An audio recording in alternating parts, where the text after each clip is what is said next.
বাদি আমার পরে আর কোন নবী আসবে না, তুমি কি আমাকে নবী বলে মেনে নেবে?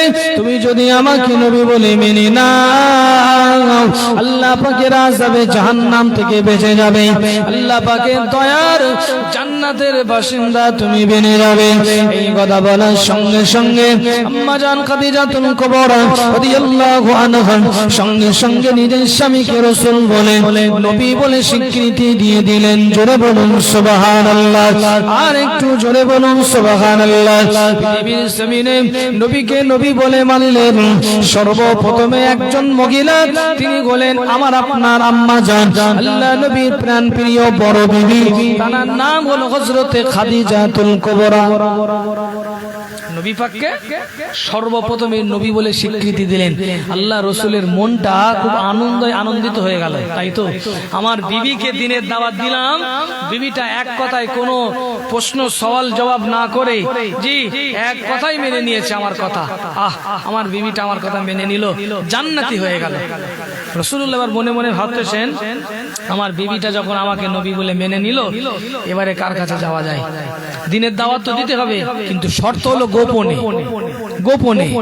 আল্লাহ নবী তো জাহানের বাদশা মনে মনে ভাবে ওই যে আমার বন্ধু আব্দুল কাবা আছে, ওই আব্দুল কাবার কাছে গিয়ে মানে বলবো। আল্লাহ নবী নিজের বন্ধু আব্দুল কাবাকে ডেকে ডেকে বললেন, হে আব্দুল কাবা শুনে রেখে দাও, তোমার সঙ্গে আমার একটা কথা আছে। আব্দুল কাবা হাজির হয়ে গেল। আল্লাহ নবী বলতে লেগেছেন, হে আব্দুল কাবা, আব্দুল কাবা হলো আবু বকর ইবনে আবি কুহাফা, এনার নাম হলো আব্দুল কাবা। হে আমার বন্ধু, আমি গোলাম আখির জামানার পয়গম্বর, আমি গোলাম আখির জামানার নবী, তুমি কি আমাকে নবী বলে মানবে?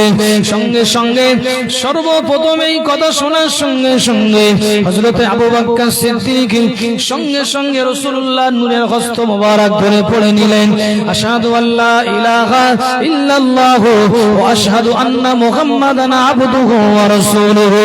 আল্লাহ নবী বুকের সঙ্গে জড়িয়ে ধরলেন। বন্ধু হবে তো এমন বন্ধুর প্রয়োজন। আল্লাহ নবী সাহাবীদের ভিতরে তানহা একজন সাহাবী ছিলেন হযরতে আবু বকর, যিনি আল্লাহ নবীর জবান দিয়ে একবার বলেছিলেন আমি গোলাম শেষ নবী, দ্বিতীয়বার আর বলার প্রয়োজন হয়নি, এক কথাই তিনি মেনে নিয়েছিলেন। জোরে বলুন।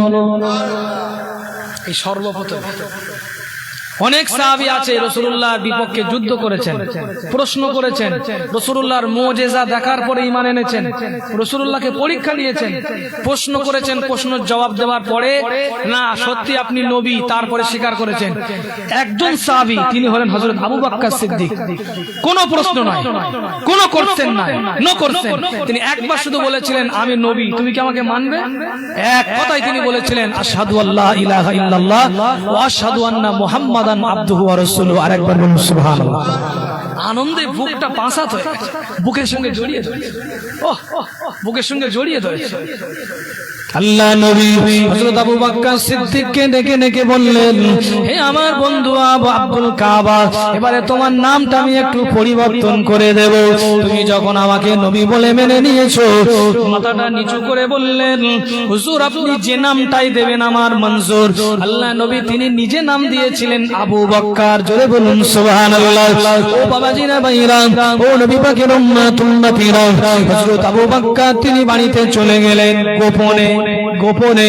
হযরতে আলী রাদিয়াল্লাহু আনহু বয়স তখন মাত্র 10 বছর। আম্মা জান খাদিজাতুল কুবরার বাড়িতে তিনি মানুষ হচ্ছিলেন। আল্লাহ নবী বড় হয়েছেন চাচা জান হযরতে আবু তালেবের কাছে। আবু তালেবের বেটা হযরতে আলীর ভূমিষ্ঠ জন্ম হয়েছে কাবার ভিতরে। পৃথিবীর জমিনে একজন মহিলা তিনি আছেন জানার সন্তান প্রসব করার পরে এক ফোঁটাও নেফাসের রক্ত বার হয়নি, এক ফোঁটা নাপাক রক্ত বার হয়নি। তিনি হলেন হযরতে আলীর আম্মা জান ফাতেমা বিনতে সাদ। কাবা বাইতুল্লাহর ভিতরে হযরতে আলী তিনি ভূমিষ্ঠ হয়েছিলেন।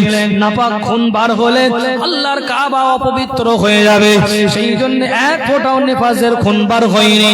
হযরতে আলী 10 বছর বয়স, আল্লাহ তাকে খুবই বুদ্ধি দিয়েছেন। লুকিয়ে লুকিয়ে লক্ষ্য করে দেখেন আল্লাহ নবী মা খাদিজাতুল কুবরা আবু বকর লুকিয়ে লুকিয়ে লুকিয়ে শুকরিয়ার নামাজ পড়ে। আল্লাহর নবী সাহাবী হযরত আলী জিজ্ঞাসা করলেন, আল্লাহর নবীকে জিজ্ঞাসা করলেন, আল্লাহর নবীকে জিজ্ঞাসা করলেন আপনি এমন করে কি ইবাদত করেন, কি ইবাদত করেন? চাচাতো ভাই আলী জিজ্ঞাসা করলেন, ও আমার বড় ভাই আপনি এমন করে কি ইবাদত করেন? আল্লাহর নবী বলে দিয়েছিলেন, চুপ, কাউকে বলবে না, আমি গোলাম আখির জামানার পয়গম্বর, তুমি কি আমাকে নবী বলে মানবে? হযরত আলী বললেন, আব্বা আবু তালেবকে একবার জিজ্ঞাসা করে দেখব। আব্বার কথা ছাড়া, আব্বার মত ছাড়া আমি কোনো কাজ করি না। হে যুবকেরা শুনে রেখে দাও, গার্জিয়ান যাদের বেঁচে রয়েছে, একটা কাজ করতে হলে পরামর্শ করবে, দোয়া নেবে, সেই কাজটা যতই কঠিন হোক না কেন আল্লাহ পাকের সাহায্য আসবে, কোনো বাধা মানবে না। যদি গুরুজনের দোয়া থাকে, পিতা মাতা যদি একবার বলে দেয় আমার সন্তান আল্লাহ এই কাজে লেগেছে, আপনি একটু পার করে দেবেন, খোদার কসম করে বলছি যত বড়ই পাহাড় সামনে আসুক না কেন বাধা আসবে, কিন্তু আপনাকে আটকাতে কেউ পারবে না। জোরে বলুন সুবহানাল্লাহ। আল্লাহর নবী কি বললেন, ঠিক আছে তোমার আব্বা আবু তালেবকে জিজ্ঞাসা করে আসো। আবু তালেবের কাছে গিয়ে হযরত আলী জিজ্ঞাসা করলেন, সঙ্গে সঙ্গে আবু তালেব বলে দিয়েছেন চলে যাও। ভাতিজা মুহাম্মদ যদি নিজের জবান থেকে এই কথা বলে আমি নবী, তাহলে সত্য, কারণ আমার ভাতিজা মুহাম্মদ জীবনে কোনোদিন জবান দিয়ে মিথ্যা কথা বলিনি। চলে যাও, নবী বলে মেনে নাও। হযরত আলী রাদিয়াল্লাহু তাআলা আনহু এসে আল্লাহ নবীর হাতে হাত দিয়ে ঈমানের কলেমা পড়ে নিলেন, আশহাদু আল্লা ইলাহা ইল্লাল্লাহ ওয়া আশহাদু আন্না মুহাম্মাদান আবদুহু ওয়া রাসূলুহু। ভাইজানের আব্বা জানেরা, আল্লাহ নবী সাহাবী হযরত আলীকে ডেকে ডেকে আল্লাহ নবী বললেন, গোপনে গোপনে ইবাদত করবে, কাউকে বলবে না। আল্লাহ নবীর পালক পুত্র যায়েদ বিন হারেসা আল্লাহ নবীর হাতে হাত দিয়ে ঈমানের কলেমা পড়লেন। মাত্র 4 জন হলো, বিবি খাদিজা, আবু বকর সিদ্দিক, হযরত আলী, যায়েদ বিন হারেসা, হযরত আবু বকর সিদ্দিক এসে আল্লাহর নবীকে জিজ্ঞাসা করেন, আল্লাহর নবীকে এসে বলেন, ইয়া রাসূলুল্লাহ, হাবিবাল্লাহ, হুজুর আপনি কি অনুমতি দিচ্ছেন? আপনি যদি আমাকে অনুমতি দেন আমি দিনের দাওয়াতটা নিয়ে 5 জনের কাছে গিয়ে বলবো।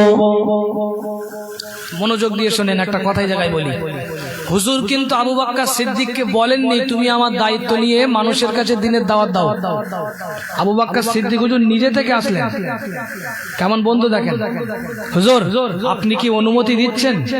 আপনি যদি অনুমতি দেন তাহলে দিনের দাওয়াতটা দিই, মানুষের কাছে গিয়ে বলি। হ্যাঁ, দায়িত্ব কার বলেন? দায়িত্ব কার? রাসূলুল্লাহ। তো মাথায় পেতে নিচ্ছেন কে? আবু বকর সিদ্দিক হুজুর। দায়িত্ব হুজুরের, আল্লাহ পাকের পক্ষ থেকে দিনের প্রচারের দায়িত্ব হুজুরের, কিন্তু হুজুর বলেননি তুমি আমার দায়িত্ব নিয়ে প্রচার করো। আবু বকর সিদ্দিক নিজে থেকে এসেছেন, এটাই বোঝাতে চাইছি। আমি কি বলবো? ঠিক আছে বলবে, কিন্তু গোপনে, কেউ না জানতে পারে। আল্লাহ নবী সাহাবী হযরত আবু বকর সিদ্দিক খুঁজে খুঁজে 5 জন ব্যক্তিকে ডাকলেন। হযরত উসমান ইবনে আফফান, কেমন কেমন ব্যক্তিদেরকে ধরেছে, হযরত উসমান ইবনে আফফান, হযরত জুবায়ের ইবনুল আওয়াম, হযরত তালহা ইবনে উবাইদুল্লাহ, হযরত আব্দুর রহমান ইবনে আউফ, এমন ভাবে আরেকজন সাহাবী, টোটাল 5 জন সাহাবীর বাড়িতে বাড়িতে গিয়ে যাদের সঙ্গে ভাব ভালোবাসা ভালো ছিল তাদের বাড়িতে গিয়ে গোপনে গোপনে গোপনে গোপনে বুঝিয়ে বললেন, আল্লাহ নবী আজকে আব্দুল্লাহর বেটা মুহাম্মদ তিনি আখির জামানার পয়গম্বর, তাকে আমি নবী বলে মেনে নিয়েছি, তোমরাও চলো নবী বলে মেনে নেবে। 5 জনের মাথায় ঢুকে গেল, ঠিক আছে একদিন রাত্রে বেলা গোপনে যাব। আল্লাহ নবীর কাছে আনন্দ ভরা মন নিয়ে এসে বলে, ইয়া রাসূলুল্লাহ, হাবিবাল্লাহ, আল্লাহ পাকের নবী হুজুর 5 জনকে তৈরি করে ফেলেছি। আল্লাহ নবী বললেন, বাবা আবু বকর লুকিয়ে লুকিয়ে রাত্রে বেলা আমার বাড়িতে আনবে। হযরত আবু বকর সিদ্দিক 5 জনকে সঙ্গে নিয়ে আম্মা জান খাদিজাতুল কুবরার ঘরের ভিতরে আনলেন। আল্লাহ নবী নূরের হাত বাড়িয়ে দিলেন, 5 জন গোপনে গোপনে পড়ে নিলেন, আশহাদু আল্লা ইলাহা ইল্লাল্লাহু ওয়া আশহাদু আন্না মুহাম্মাদান আবদুহু ওয়া রাসূলুহু। আল্লাহ নবী বলে দিলেন, না না, কাউকে বলবে না, গোপনে রাখবে। এখনো প্রকাশ্যে ঈমানের কলেমা প্রচার করার সময় আসেনি। আল্লাহ নবী সাহাবীরা আজকে না বাড়তে লেগেছেন, 5 থেকে আর 5 জন 10 জন হয়ে গেল। আল্লাহ নবী দ্বীনের খিদমত করেন গোপনে গোপনে। হযরতে খাব্বাব ঈমানের কলেমা পড়েছেন গোপনে গোপনে। হযরতে ইয়াসির ঈমানের কলেমা পড়েছেন। উমাইয়ার বাড়িতে কাজ করে হাবশী দেশের মানুষ, নাম হলো তার বেলাল। ওই বেলাল এসে লুকিয়ে লুকিয়ে আল্লাহ নবীর গাতে গাত দিয়ে ঈমানের কলেমাটা পড়ে মুসলমান হয়ে গেল। লুকিয়ে লুকিয়ে দ্বীনের প্রচার প্রসার করে, কেউ জানে না। মক্কার আবু জেহেল, আবু লাহাব, উতবা, সাইবা, মুগীরা, উবাই বিন খালদ, কারুর কানে সংবাদ নেই, এই কথাটা কারুর কানে নেই, লুকিয়ে লুকিয়ে চলছে। কিন্তু কতদিন লুকিয়ে থাকবে, কতদিন লুকিয়ে থাকবে? না না না না না, 3 বছর লুকিয়ে লুকিয়ে দ্বীনের প্রচার প্রসার চলছে। বাজাল ভাইজানেরা, ও নবী পাকের উম্মত উম্মতিরা, ও নবীর দেওয়ানারা, আল্লাহ পাক রব্বুল আলামিন কুরআনুল কারীমের আয়াত নাযিল করলেন। বুখারী শরীফের কিতাবে এসেছে, এবারে ঘন ঘন ঘন ঘন ঘন ঘন বুখারীর শব্দ এসেছে, ওহী গরম হয়ে গেছে। মানে এবারে ঘন ঘন আল্লাহ পাকের কোরআন কালামে ইলাহি নাযিল হচ্ছে। ফেরেশতা জিবরিল আমিন এসে আল্লাহ নবীর কাছে আয়াতগুলো দিয়ে যাচ্ছেন। জোরে বলুন সুবহানাল্লাহ। মুহাম্মাদের সাথে দরুদ শরীফ। আল্লাহ